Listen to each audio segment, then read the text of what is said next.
মা, এই একটাই শাড়ি পরতেছি কত বছর ধরে। একটা যদি নতুন শাড়ি থাকতো।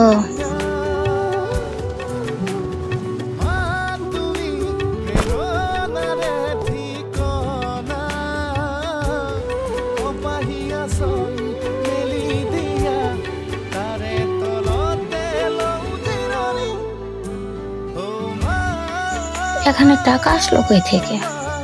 হয়তো আমি বলে রাখছিলাম।